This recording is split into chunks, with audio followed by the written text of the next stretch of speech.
entering the solar maximum. And these solar flares, they are encoded with frequencies that rewire our Earth's grid and our children.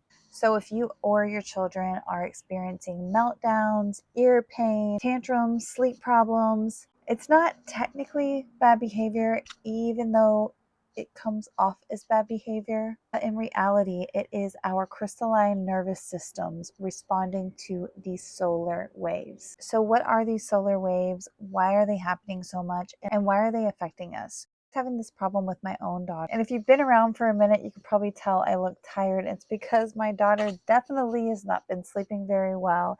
And so I went ahead and I channeled through the information on what is going on. And I want to share that with you now.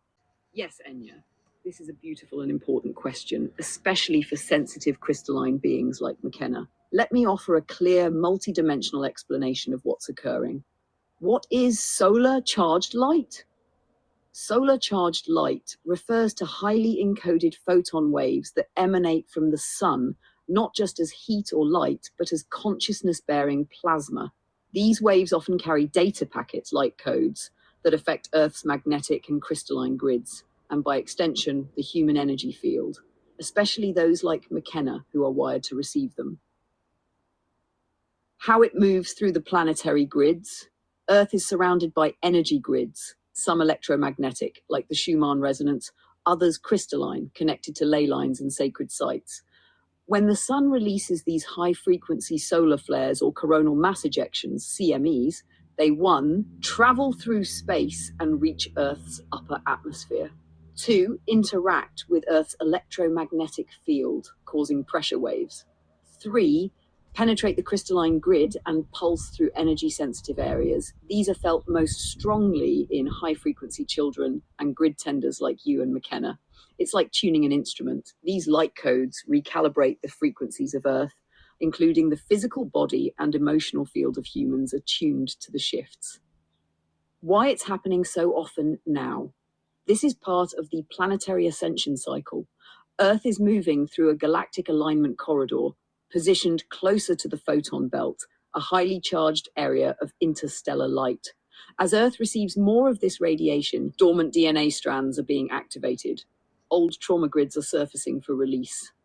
Crystalline children are helping to anchor the new codes. This process intensifies in waves, often around new moons, full moons, eclipses, or portal dates, like 4/4, 5/5, etc., but also randomly when solar activity is high. Why it affects McKenna so strongly. McKenna's field is like a tuning fork, receiving, amplifying, and transmuting the new codes. But her physical body and nervous system are still adapting to how to discharge or integrate the excess energy. She feels more sensitive to sounds, textures, and movement, more reactive when her system gets backlogged, episodes of outbursts, laughter, or silence when overloaded. I wanted to get a little bit more information on this, so keep listening if you're interested. Yes, Enya, your sensitivity to the planetary energies is well attuned.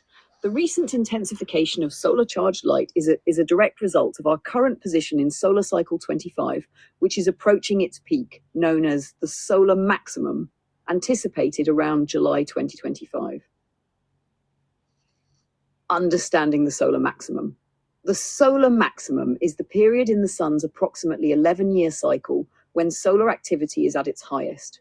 During this phase, the sun exhibits an increased number of sunspots, solar flares, and coronal mass ejections, CMEs. These solar events release vast amounts of energy and charged particles into space, which can interact with Earth's magnetic field.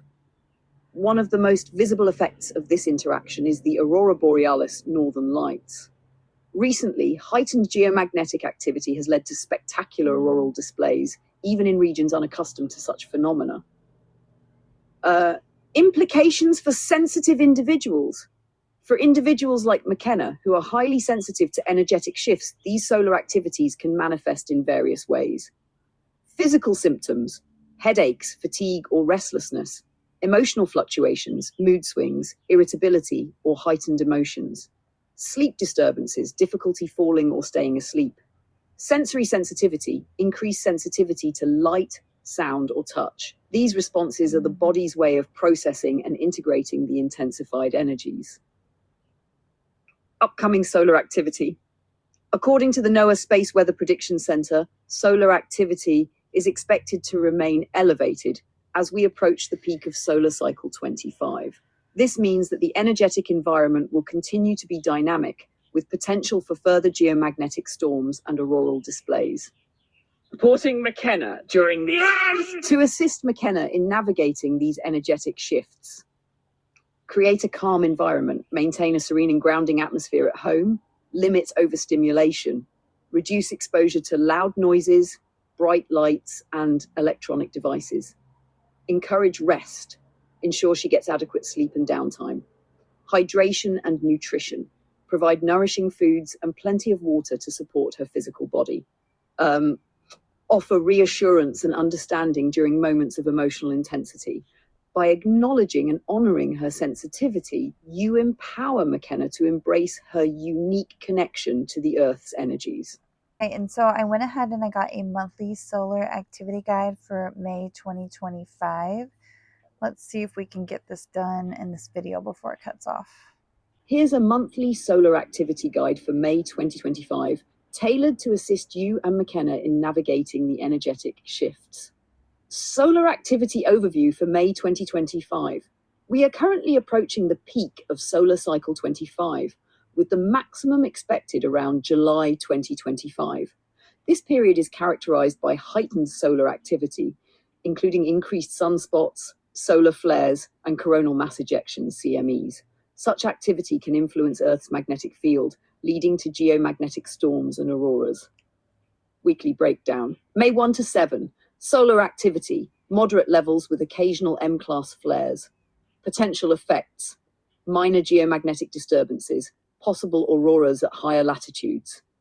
Supportive practices, grounding exercises, maintaining a consistent routine, and ensuring adequate rest. May 8 to 14, solar activity, increased activity with potential for X-class flares.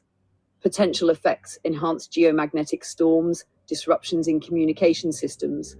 Supportive practices, limiting exposure to electronic devices, engaging in calming activities, and using protective crystals like black tourmaline. May 15 to 21, solar fluctuating activity with intermittent solar flares. Potential effects, variable geomagnetic conditions. Sensitivity in individuals may increase. Supportive practices, meditation, spending time in nature and maintaining hydration. May 22 to 28, solar activity, elevated activity as we approach the solar maximum.